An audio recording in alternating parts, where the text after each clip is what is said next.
ভূমিষ্ঠ হন পদ্ধতিটা এরকম ছিল, একসাথে দুইটা সন্তান হতো, ছেলে এবং মেয়ে। কি হতো? ছেলে এবং মেয়ে হতো। এরপরে পরবর্তীতে কিছুদিন পরে আল্লাহ তাআলার হুকুমে আবার ছেলে এবং মেয়ে হতো। তাহলে প্রশ্ন আসতে পারে, হুজুর আপনি বললেন বিবাহটা তাদের আলাদা ছিল, তাহলে কেমন বিবাহ ছিল? সেই সময়ের মধ্যে হযরত আদম আলাইহিস সালাতু ওয়াস সালামের সময় আল্লাহ তাআলার বিবাহের হুকুমটা এরকম ছিল যে একসাথে ভূমিষ্ঠ হয়েছে ছেলে এবং মেয়ে, তারা কখনো বিবাহ করতে পারবে না, বিবাহ সৃষ্টির ছিল। এর পরবর্তীতে অথবা আগে যে সন্তান লাভ হয়েছে ছেলে অথবা মেয়ে, সে কি করবে? পূর্বের যে সন্তান ছেলে এবং মেয়ে হয়েছে, এই সেখানকার ছেলে এবং পরবর্তীতে একসাথে যে ছেলে এবং মেয়ে হয়েছে, প্রথম ছেলে এবং পরবর্তীতে সময় যে ভূমিষ্ঠ হয়েছে, পরবর্তী বছরে ভূমিষ্ঠ হয়েছে যে মেয়ের সন্তান, প্রথম ছেলে এবং পরের বছরে ভূমিষ্ঠ হওয়া মেয়ের সাথে কি হতো? বিবাহ নিয়ম ছিল, আল্লাহ তাআলার হুকুম। কেন? এটা আল্লাহ তাআলার হুকুম ছিল সেই সময়। কিসের জন্য? এরা বান্দাকে বৃদ্ধি করার জন্য। আল্লাহ তাআলা এই দুনিয়ার মধ্যে আল্লাহ তাআলা চান কি করার জন্য? ইবাদত করার জন্য।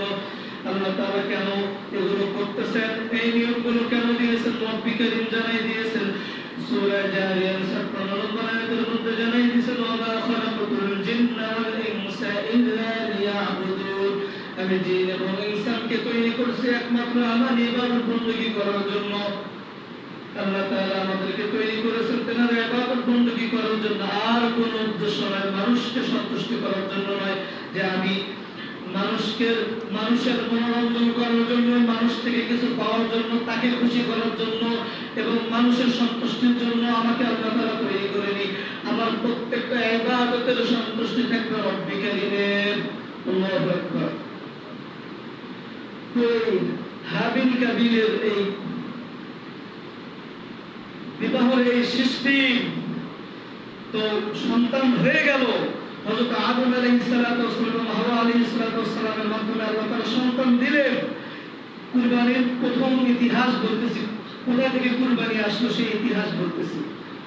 মুসলমান বন্ধুগণ, হাবিলের সাথে একটা কি হয়ে গেল? হাবিলের সঙ্গে একটা মেয়ে সন্তান আল্লাহ তাআলা দিয়ে দিলেন। এটা একটা সময় ভূমিষ্ঠ হয়ে গেল হাওয়া আলাইহিস সালাতু ওয়াস সালামের মাধ্যমে। এরপরে কাবিলের সাথে আল্লাহ তাআলা আরেকটা মেয়ে সন্তান দিয়ে তাকে আল্লাহ তাআলা হাওয়া আলাইহিস সালাতু ওয়াস সালামের মাধ্যমে এই সন্তানগুলোকে ভূমিষ্ঠ করে দিলেন। মুসলমান বন্ধুগণ,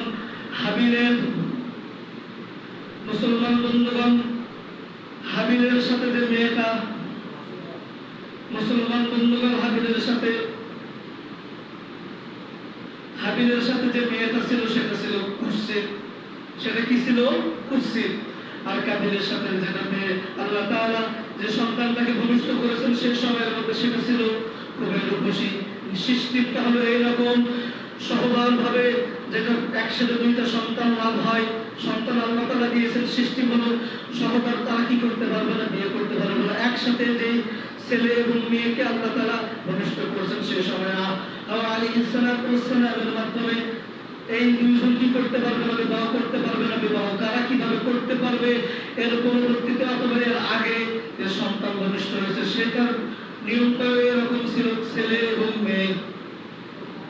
তো নিয়মটা হলো এরকম, ছেলে এবং মেয়ে প্রথমটার সাথে একসাথে যে ছেলে এবং মেয়ে হয়েছে তারা বিবাহ করতে পারবে না। এর আগে অথবা পরে ছেলে এবং মেয়ে হয়েছে, আগের ছেলে পরের মেয়ে, এরকম বিবাহ সৃষ্টি, অথবা পরের ছেলে আগের মেয়ে, এরকম বিবাহ সৃষ্টিটা সে সময় আল্লাহ তাআলার হুকুম ছিল। তো কাবিলের সাথে, মুসলমান বন্ধুগণ, কাবিলের সাথে সহজভাবে যে সন্তানটা, মেয়ে সন্তানটা আল্লাহ তাআলা হাওয়া আলাইহিস সালাতু ওয়াস সালামের মাধ্যমে ভূমিষ্ঠ করলেন, তার গর্ভ থেকে ভূমিষ্ঠ হলো সেটা সুন্দরী। বলেন তো তাহলে কি কাবিল সেই মেয়েটাকে, কি সেই সন্তানটাকে হযরত আদম আলাইহিস সালাতু ওয়াস সালাম এবং হাওয়া আলাইহিস সালাতু ওয়াস সালামের মাধ্যমে যে দুটো সন্তান হয়েছে, কাবিলের সময় যেটা হয়েছে, কাবিল কি সেই সন্তানটাকে বিবাহ করতে পারবে নাকি? পারবে না। কেন? তার কারণ হচ্ছে এটা আল্লাহ তাআলার হুকুম নয়। তো এই কাবিল যখন দেখছে যে তার পরবর্তীতে হাওয়া আলাইহিস সালাতু ওয়াস সালামের মাধ্যমে আল্লাহ তাআলা যে সন্তান দিয়েছেন সেটা অনেক কুৎসিত, সে এজন্য কি করবে না, তাকে বিবাহ করবে না। যখন এই নিয়ম যখন কাবিল মানতে চায় না, তখন আল্লাহ তাআলা হযরত আদম আলাইহিস সালাতু ওয়াস সালামের মাধ্যমে জানাই দিলেন যে তারা যখন মানতে চাচ্ছে না, তুমি একটা সুন্দর একটা সুকৌশল ব্যবস্থা করো। সেটা হলো তারা কি করবে, তারা এরকম ভাবে পশু পাখি অনেক কিছু তারা কি করে, এরকম ভাবে তারা পশু কাবিল এরকম ভাবে পশু পাখি, কাবিল এরকম ভাবে কৃষি কর্ম করে, এরপরে হাবিল এরকম ভাবে পশু পাখি সে লালন পালন করে তাদেরকে, তাদের উদ্দেশ্য করে আল্লাহ তাআলা হযরত আদম আলাইহিস সালাতু ওয়াস সালামের মাধ্যমে জানাই দিলেন যে তাদেরকে আমার নাহি কি করতে বলো, কুরবানি করতে বলো, আমার জন্য কুরবানি করতে বলো, ওই পাহাড়ের মধ্যে রেখে আসতে বলো। যার কুরবানি কবুল হবে তার সঙ্গেই ওই সুন্দরী রমণী আমি আমার এই বান্দিকে আমি গ্রহণ দিয়ে দেব। সুবহানাল্লাহ। এখান থেকে কি হচ্ছে, কুরবানির সূচনা হয়ে যাচ্ছে। কাবিল এরকম ভাবে শস্য আবাদ করত এবং হাবিল কি করত, এরকম ভাবে পশু পাখি লালন পালন করত। তার জন্য নিয়ম ছিল তুমি কি করো, পশু পাখি কি করো, আল্লাহর রাস্তায় কি করো, সেখানে রেখে আসো। তখনকার সময়ের মুসলমান বন্ধুগণ, তখনকার সময়ের কুরবানির সিস্টেম জবাই ছিল না। যার ভিতরে নিয়তটা সহি ছিল, তার কুরবানিটা কেমন ভাবে কবুল হইতো, সেই সময়ের সিস্টেমটা এরকম ছিল।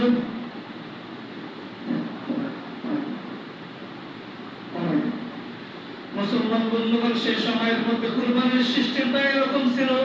তখনকার সময়ের জবার সিস্টেম ছিল না। যার কুরবানিটা আল্লাহ তাআলা কবুল করবেন, তার সেই কুরবানির বস্তুটা সে পাহাড়ের উপরে রেখে আসবে, সেটা আগুন দিয়ে ভস্ম হয়ে সেটা পুড়ে ছারখার হয়ে যাবে। এটা হলো কুরবানি কবুলের মাধ্যম।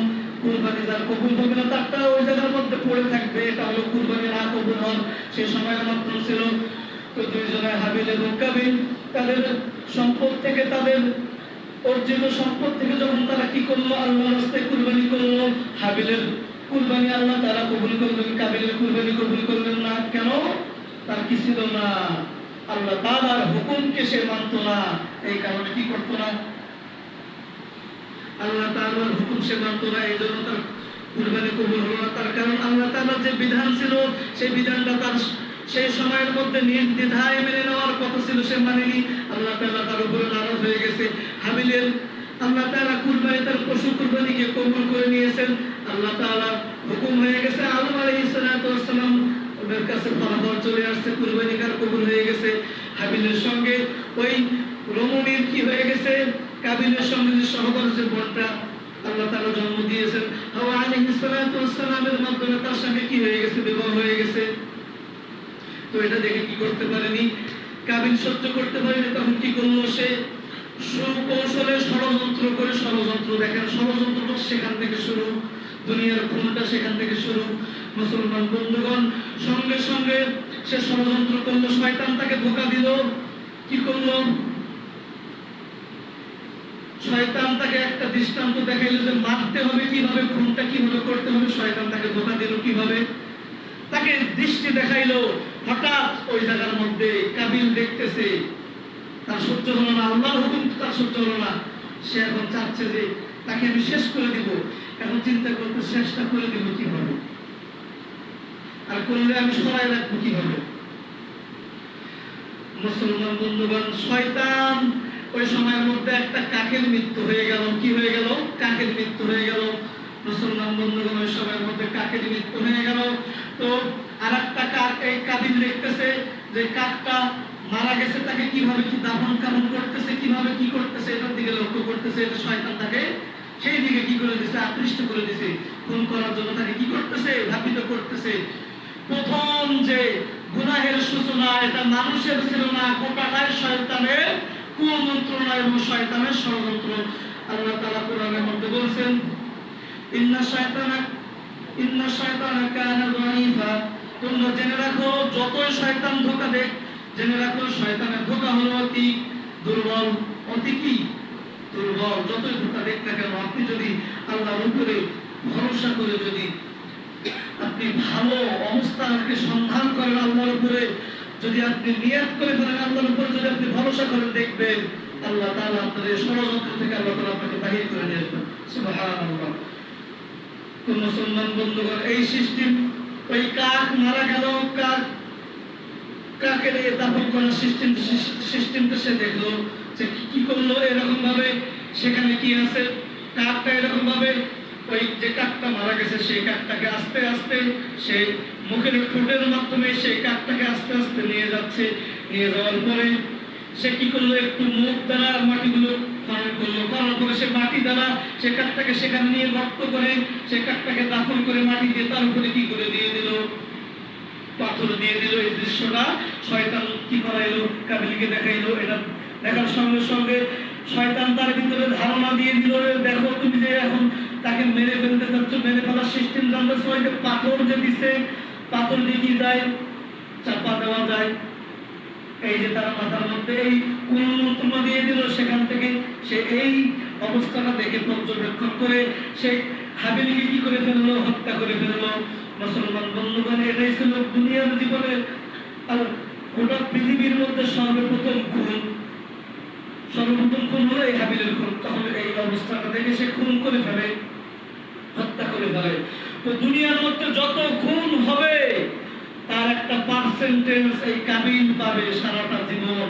কিয়ামতের আগ পর্যন্ত যতজন এরকম ভাবে খুন করবে তার একটা গুনাহের ভাগীদার কি হবে, মানে পার্সেন্টেজ।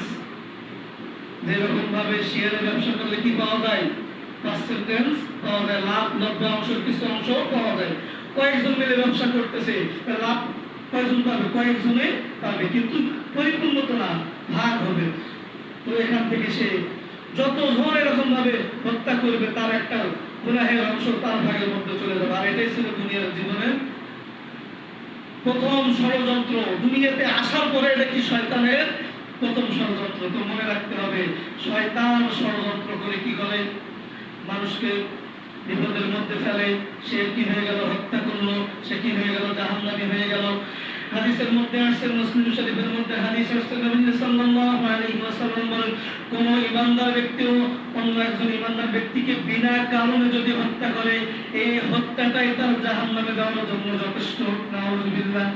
এই জন্য কি করা যাবে না, বিনা কারণে কাউকে কি করা যাবে না, হত্যা করা যাবে না। সম্মানিত শুধু এটা হলো ইতিহাস, কুরবানির ইতিহাস। তো কুরবানি এটা এখন যদি একটু আপনি সামনে অগ্রসর হন, মূল যে বিষয়টা আমাদের কাছ থেকে চলে আসলো সেটা হলো ইব্রাহিম আলাইহিস সালাতু ওয়াস সালামের কুরবানি। নবী সাল্লাল্লাহু আলাইহি ওয়াসাল্লামকে জিজ্ঞাসা করা হলো কুরবানি কি? নবী সাল্লাল্লাহু আলাইহি ওয়াসাল্লাম বলেছেন, সাহাবায়ে কেরাম জিজ্ঞাসা করেছেন, ও নবী সাল্লাল্লাহু আলাইহি ওয়াসাল্লাম কুরবানিটা কি? তখন নবী সাল্লাল্লাহু আলাইহি ওয়াসাল্লাম বলেছেন, সুন্নাত আবিকুম ইব্রাহিম, এটা হলো তোমাদের জাতির পিতা ইব্রাহিম আলাইহিস সালাতু ওয়াস সালামের সুন্নাত, আদর্শ। এটা ত্যাগের মাধ্যমে অর্জন হয়েছে। কিসের মাধ্যমে? ত্যাগের মাধ্যমে অর্জন হয়েছে। হযরত ইব্রাহিম আলাইহিস সালাতু ওয়াস সালামকে আল্লাহ তাআলা পাঁচটা বড় বড় পরীক্ষা করেছেন। এরপরে আল্লাহ তাআলা শেষে ডিক্লার দিয়েছেন, ওয়াজআলনা লিল মুত্তাকিনা ইমামা। যাও, যখন পাঁচটা পরীক্ষায় ইব্রাহিম আলাইহিস সালাতু ওয়াস সালাম, মুসলমান বন্ধুগণ, যখন ইব্রাহিম আলাইহিস সালাতু ওয়াস সালামকে আল্লাহ তাআলা কঠিন থেকে কঠিনতম পাঁচটা পরীক্ষা নিয়েছেন, এই পরীক্ষাগুলোর মধ্যে যখন ইব্রাহিম আলাইহিস সালাতু ওয়াস সালাম গোল্ডেন এ প্লাস পেয়ে যখন পাস করে ফেলেছেন, এরপরে আল্লাহ তাআলা তাকে বৃত্তি দিচ্ছেন, তাকে পুরস্কারে ভূষিত করেছেন। কি বলেছেন? ওয়াজআলনা লিল মুত্তাকিনা ইমামা। ও ইব্রাহিম, ও আমার খলিল, তোমাকে আমি গোটা পৃথিবীর জন্য জাতির পিতা, ওয়াজআলনা লিল মুত্তাকিনা ইমামা, ইমাম নেতা এবং জাতির পিতা হিসেবে তোমাকে আমি ঘোষণা দিয়ে দিলাম। সুবহানাল্লাহ। তাহলে জাতির পিতাকে হযরত ইব্রাহিম আলাইহিস সালাতু ওয়াস সালাম পাঁচটা বড় বড় পরীক্ষা দিয়েছেন। এক নম্বর, প্রথম নবুয়ত প্রাপ্তির লগ্নতে শুরুর দিকে আল্লাহ তাআলা পরীক্ষা নিয়েছেন, আগুনের পরীক্ষা, অগ্নি পরীক্ষা। নমরুদের আগুনের মধ্যে আল্লাহ তাআলা হযরত ইব্রাহিম আলাইহিস সালাতু ওয়াস সালামকে প্রথম পরীক্ষা করেছেন। সেটা তো কি করছেন? আমাদের নবী ইব্রাহিম আলাইহিস সালাতু ওয়াস সালাম খলিল বলা হয়। খলিল মানে দোস্ত। কি? খলিল এবং হাবিবের মধ্যে হাবিবুল্লাহ, খলিলুল্লাহ। হাবিবুল্লাহ বলা হয় নবী সাল্লাল্লাহু আলাইহি ওয়াসাল্লামের ব্যাপারে, বলা হয় হাবিবুল্লাহ, আর খলিলুল্লাহ বলা হয় হযরত ইব্রাহিম আলাইহিস সালাতু ওয়াস সালামের ব্যাপারে খলিলুল্লাহ হাবিবুল্লাহর মধ্যে পার্থক্য কি? মুসলমান বন্ধুগণ, হাবিবুল্লাহ এবং খলিলুল্লাহর মধ্যে পার্থক্য হলো খলিলুল্লাহ বলা হয় যিনি আল্লাহ তাআলাকে ভালোবাসেন, তাকে কি বলা হয়? খলিলুল্লাহ। ইব্রাহিম আলাইহিস সালাতু ওয়াস সালাম এত যে পরীক্ষা করেছেন, কিন্তু সর্ব অবস্থার মধ্যে বলছে, আল্লাহ তোমাকে আমি ভালোবাসি, আল্লাহ তুমি আমার পরীক্ষার মধ্যে উত্তীর্ণ করার ব্যবস্থা করে দাও। সুবহানাল্লাহ। এটা হলো ইব্রাহিম। খলিলের অর্থ, খলিল শব্দের ব্যাখ্যা কি বললাম? যিনি কি করেন? আল্লাহ তাআলাকে ভালোবাসেন। খলিল এটার অর্থ। হাবিব এবং খলিলের অর্থ একই, কিন্তু এর ব্যাখ্যা রয়েছে। অর্থ যদি আপনি শাব্দিক অর্থ খোঁজেন তাহলে একই, দোস্ত, বন্ধু, এই অর্থ, কিন্তু এর ব্যাখ্যা কি ভিন্ন হয়। মুসলমান বন্ধুগণ, হাবিবুল্লাহ কাকে বলা হয়? যাকে আল্লাহ তাআলা দিল মন প্রাণ দিয়ে আল্লাহ তাআলা যাকে ভালোবাসেন। হাদিসের মধ্যে পাওয়া যায় আল্লাহ তাআলা আমাদের নবী হযরত মুহাম্মদ আরবি সাল্লাল্লাহু আলাইহি ওয়াসাল্লামকে যখন রূহের জগতের মধ্যে সর্বপ্রথম যখন সৃষ্টি করলেন, আল্লাহ তাআলা যখন সৃষ্টি করলেন, সৃষ্টি করার পরে আল্লাহ তাআলা তার ফেরেশতাদের মাধ্যমে সৃষ্টি করলেন। সৃষ্টি করার পরে আল্লাহ তাআলা চেহারাটাকে পরিদর্শন করলেন, ভিজিট করলেন। ভিজিট করার পরে আল্লাহ তাআলা নিজেই মহব্বতের মধ্যে পাগল হয়ে গেলেন। আল্লাহু আকবার। কোরআন হাদিসের মধ্যে এগুলো আসছে। তো আল্লাহ তাআলাই প্রেমের মধ্যে পড়ে গেলেন। তো আল্লাহ তাআলা যাকে ভালোবাসেন সে হলো হাবিবুল্লাহ, সেটাকে আমাদের নবী মুহাম্মদ আরবি সাল্লাল্লাহু আলাইহি ওয়াসাল্লাম। মুসলমান বন্ধুগণ, যে কথা বলতেছে, আল্লাহ তাআলা ইব্রাহিম আলাইহিস সালাতু ওয়াস সালামকে 5টা পরীক্ষা করেছেন, তার মধ্যে থেকে একটা অগ্নি পরীক্ষা। এরপরে যখন তার বিবাহের সময় হয়ে গেল, বিবাহ হয়ে গেল, সন্তান হয়ে গেল, এরকম অবস্থা যখন মহব্বতটা অনেক গাঢ় হয়ে গেল, এই সময়ের মধ্যে আল্লাহ তাআলা পরীক্ষা করলেন, ও ইব্রাহিম, তোমার জন্য এখন আমার দ্বিতীয় নম্বর পরীক্ষা হলো, তোমার সন্তান এবং পরিবারকে দ্রুত মরুভূমির মধ্যে তুমি রেখে আসো। সুবহানাল্লাহ। তো দেখেন কোথায় সেটা? সে মক্কাতে। আল্লাহ তাআলা সে সময়ের মধ্যে তিনি মক্কার দিকে আল্লাহ তাআলার হুকুম হয়ে গেল, তেনার মাধ্যমে আল্লাহ তাআলা কাবা ঘরকে নির্মাণ করেছেন। তেনার সন্তানের পায়ের ছোঁয়ার মাধ্যমে আল্লাহ তাআলা জমজম কূপ আমাদেরকে নিয়ামত হিসেবে দিয়েছেন। হাদিসের মধ্যে আসছে। মুসলমান বন্ধুগণ, 5টা জিনিসের ব্যাপারে হাদিসের মধ্যে আসছে, পরিষ্কার সহিহ হাদিসের মধ্যে আসছে। 5টা জিনিস হলো সমস্ত রোগের মহা ঔষধ। অবশ্যই অবশ্যই আপনি যদি আল্লাহ তাআলার উপরে মুতাওয়াজ্জিহ হয়ে আল্লাহ তাআলার উপরে দিল মনকে আল্লাহর দিকে করে যদি আপনি প্রকৃতভাবে যদি আল্লাহ তাআলার রবকে ভালো করে নেওয়া, এরকম দিল মন যদি আপনি তৈরি করতে পারেন, করার পরে যদি এই 5টা যে জিনিসের কথা আমি বলতে চাচ্ছি, এই 5টা প্রতিষেধক জিনিস যদি আপনি সেবন করতে পারেন, আল্লাহ তাআলা আপনাকে দুনিয়ার সমস্ত রোগ থেকে হেফাজত করবেন। সুবহানাল্লাহ। তার মধ্যে থেকে একটা হলো জমজমের পানি। হাদিসের মধ্যে আসছে, মুসলিম শরীফ, তিরমিজি শরীফ, আবু দাউদ শরীফের মধ্যে হাদিস আসছে, জমজমের পানিটা এটা শুধু পানি নয়, এটা হলো একটা রিজিক, এটা একটা খাদ্যের মতো। এই পানিটা পান করলে ক্ষুধা নিবারণ হয়ে যায়। পেটের ক্ষুধা, যেটা খাবারের মাধ্যমে যে ক্ষুধাটা নিবারণ হয় আমরা করি, ভাতের মাধ্যমে, রুটির মাধ্যমে। পাকিস্তানের মানুষ, ইন্ডিয়ার মানুষ আমি দেখছি, আমার অনেক ওস্তাদরা আসছে ভারতের দেওবন্দ থেকে, তারা খুব রুটি খায়, নান রুটি, এই জাতীয় খাবারগুলো তারা খায়। ঘোনা মহিষের গোশত তাদের খুব পছন্দ, তো তারা এই ধরনের খাবারগুলো খায়।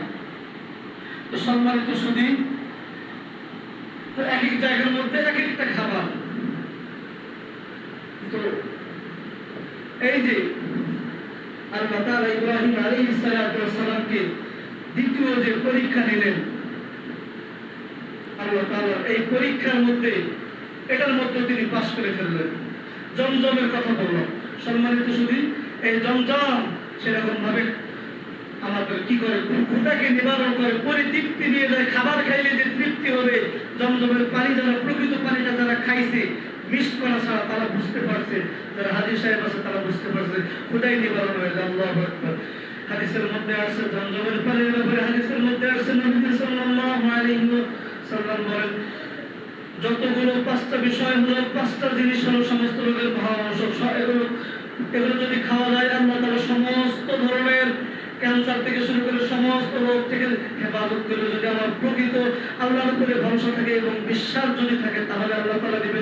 এবং ইমানের অবস্থাটা হতে হবে আমাকে 100 নরমাল ইমান দিয়ে এগুলোর ফলাফল কখনো পাওয়া যাবে না। তো হাদিসের মধ্যে আসছে, কোন ব্যক্তি যদি কি করে, জমজমের পানি যেই নিয়ত করে খাবে, সে নিয়তকে আল্লাহ তাআলা কবুল করবে। যে রোগের জন্য খাবে, আল্লাহ তাআলা রোগটাকে শিফা দান করবে। সুবহানাল্লাহ। এই জমজম কুল ইসমাঈল আলাইহিস সালাতু ওয়াস সালামের পায়ের মাধ্যমে আল্লাহ দিয়েছেন। কি ছিল সেটা? ইব্রাহিম আলাইহিস সালাতু ওয়াস সালামের দ্বিতীয় নম্বরের পরীক্ষা ছিল। এরকম ভাবে তিনি অনেকগুলো পরীক্ষার মধ্যে এরকম ভাবে 5টা পরীক্ষা দিয়েছেন। পরীক্ষা দেওয়ার পরে আল্লাহ তাআলা তাকে লিডার বানাই দিয়েছেন। তো আমাদেরকে আল্লাহ তাআলার সন্তুষ্টির জন্য আমি কুরবানি করি, যেটাই করি না কেন সবগুলোই আল্লাহ তাআলার জন্য হয়ে যাবে। আল্লাহ কবুল করবেন, সব দিবেন, সবকিছু হবে, কিন্তু লিল্লাহি রাব্বিল আলামিন, সবকিছু হতে হবে আল্লাহ তাআলার জন্য। কার জন্য হতে হবে? আল্লাহ তাআলার জন্য। আর কথা বলার সময় নেই, সামনে জুমার মধ্যে আলোচনা করব বিষয় এটা থাকবে। সামনে জুমার মধ্যে কুরবানি কিছু মাসলা মাসাইল বলা হবে, কি আমল করলে কুরবানি আল্লাহ তাআলা কবুল করবে, সাবজেক্টের উপরে আলোচনা হবে কোরআন হাদিসের আলোকে। আর কুরবানির শিক্ষা কি আল্লাহ তাদের তৌফিক দান করে। সামনে 14 কি এপ্রিল নাকি মে এপ্রিল 14 এপ্রিল আরেকটা শুক্রবার পড়বে। এরপরে 17 তারিখে আশা করা যায় আল্লাহ তাদের তৌফিক দান করে ঈদ হয়ে যাবে। যেগুলো কথা বলছে আল্লাহ তাআলা আমাদের আমাকে এবং আপনাদের সকলকে আমল করার তৌফিক দান করুন। মে জুন, আচ্ছা জুন মাস আল্লাহ তাআলা যেগুলো কথা বলছে আল্লাহ তাআলা সকলকে মানার তৌফিক দান করুন। আসসালামু আলাইকুম ওয়া রাহমাতুল্লাহ।